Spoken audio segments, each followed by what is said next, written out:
Hay aproximadamente casi 3.500 tratados entre comercio, acuerdos de inversiones y de promoción. Responden a una lógica diferente, en parte a la del TTIP, pero mantienen tendencias muy parecidas. Por lo tanto, no es tan nuevo como nos comentan, ¿no? Es más, yo le diría que en la Unión Europea, con toda la opacidad, y es normal que el movimiento social ha protestado, el acuerdo con Unión Europea-Canadá, que es del mismo corte, es un acuerdo que ya está acabado. Por cierto, ahí no hablamos de especulación, es un documento que ya disponemos de él porque está pendiente de ratificación, y este acuerdo mantiene las líneas fuertes de lo que es la parte más negativa de los tratados. Y en ese sentido, yo quería insistir en que no hablamos sobre el vacío.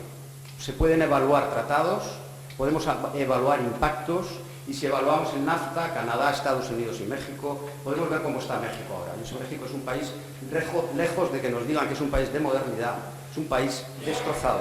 Tenemos evaluaciones para decir que los impactos han sido demoledores. Conjunto de normas, de tratados, que hagan referencia al comercio y a las inversiones, a la tutela o a la protección del capital y de las grandes corporaciones, son normas fuertes, imperativas, ejecutivas, rígidas. Por otro lado, los derechos sociales, el derecho internacional de los derechos humanos, en toda su competencia en el sistema internacional, son eliminados o fragilizados. La opacidad de estos tratados la llevan en el ADN de los tratados. Como dice Susan George, son como un vampiro. Crecen en la oscuridad porque están diseñados en borrador o en texto aprobado, están diseñados para las élites y para las corporaciones transnacionales. Cuando salen a la luz, y por eso la opacidad, cuando salen a la luz, estos tratados se rompen. Pero lo que pedimos sencillamente es un procedimiento parlamentario. Texto oficial, enmiendas, texto consolidado y aprobación. Eso nos lo niegan. Porque podrá hablarnos de la resolución del 19 de julio, pero esa resolución tiene que pasar por la negociación con los Estados Unidos, y esos son textos ocultos. Habría que ver lo que ya conocemos todos y todas muy bien, que es la puerta giratoria y el lobby. Es que la puerta giratoria, con preguntar, el anterior comisario de Comercio que impuso este tratado, sí, y 8 de sus comisarios, están trabajando ahora para empresas transnacionales. Es un tratado que no es Estados Unidos contra la Unión Europea, en efecto, y por eso es un tratado de última generación. Cuando ha firmado la Unión Europea tratados con sectores mucho más pobres, sí, claramente era Unión Europea contra, y lo digo así porque lo he estudiado, porque es asimétrico, contra Centroamérica. Había imposición desde la desigualdad de posiciones. Ahora no. Y en efecto, ahora Estados Unidos y la Unión Europea están más o menos paralelos. Pero por eso es un tratado de última generación. Es un pacto entre las élites de Estados Unidos con las élites de la Unión Europea contra los pueblos de Estados Unidos contra los pueblos de la Unión Europea. Sabemos perfectamente que estos tratados recogen lo que la OMC no ha podido. El tratado fundamentalmente busca una cosa, no solo quitar aranceles, eso sería un tratado clásico, eso no es demasiado importante, aunque por cierto, eliminar aranceles al mundo de la agricultura le puede hacer muchísimo daño. Eliminar aranceles al mundo de, por ejemplo, ropa de segunda mano respecto a los antiguos países del este que venden en Alemania si entra la ropa de Estados Unidos, cuidado, sería también muy peligroso. Lo que realmente busca el tratado, ¿qué es? Es armonizar a la baja. ¿Eso qué quiere decir? Quiere decir que pretende una convergencia reguladora entre las dos partes. ¿Para qué? Para que los derechos laborales, sociales y medioambientales dejen de ser, como dice la OMC, un obstáculo al comercio. Pero ¿el interés cuál es? Que las grandes corporaciones transnacionales aumenten beneficios a costa de la reducción de los derechos colectivos, sociales, culturales y medioambientales. La convergencia reguladora, además, se va a hacer por una especie de privatización del poder legislativo. Además, esto ya se hace en el CETA, en el proyecto que hay con Canadá, en el Transpacífico. ¿Y qué quiere decir esto? Quiere decir que los legisladores van a tener que, de alguna manera, pasar por el filtro de un futuro Consejo Regulador, van a tener que pasar por ese filtro para saber si las normas se adaptan a la lógica del Tratado de Competencia y de Libre Competencia. En numerosos tratados se dice que expertos tienen que mirar el contenido de las leyes que las partes dictaminen para saber si se adecuan al comercio. ¿Sabéis qué es el arbitraje?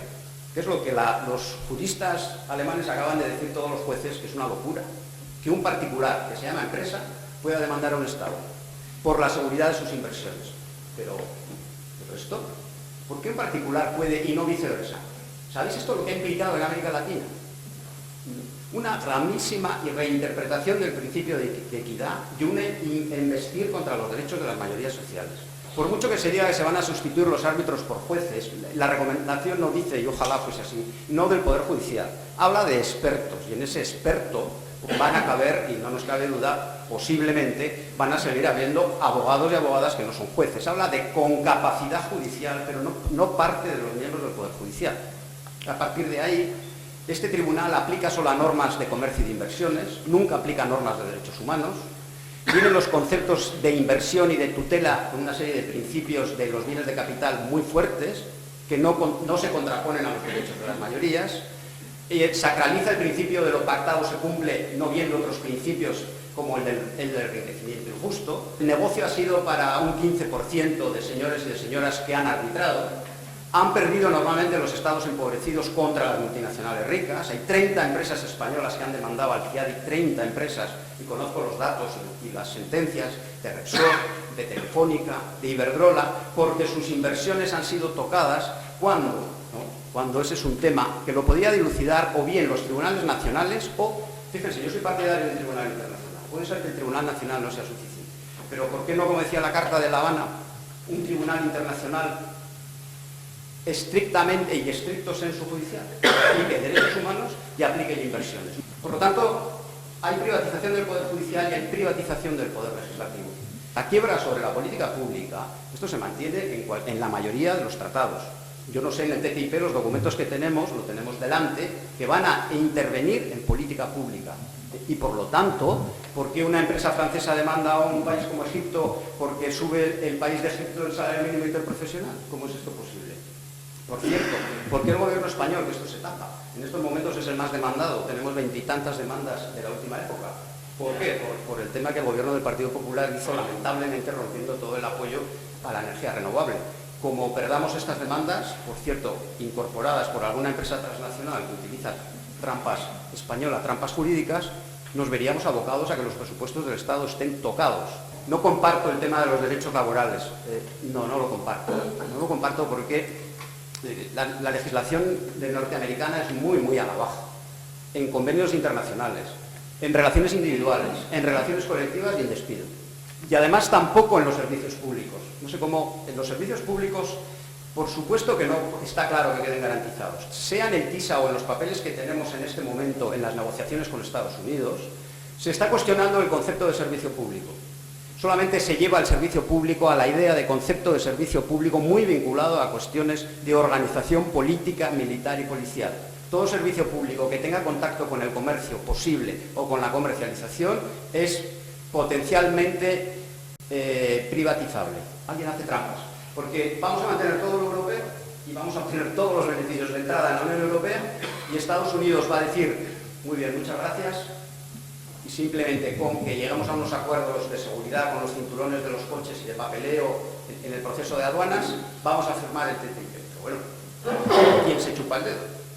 En Estados Unidos en este momento, si abren la contratación pública, que yo creo que la van a abrir muy despacio, quiere decir que van a poder entrar, que en estos momentos no pueden, empresas extranjeras a hacer, imaginaros, carreteras o a llenar a un ayuntamiento de muebles.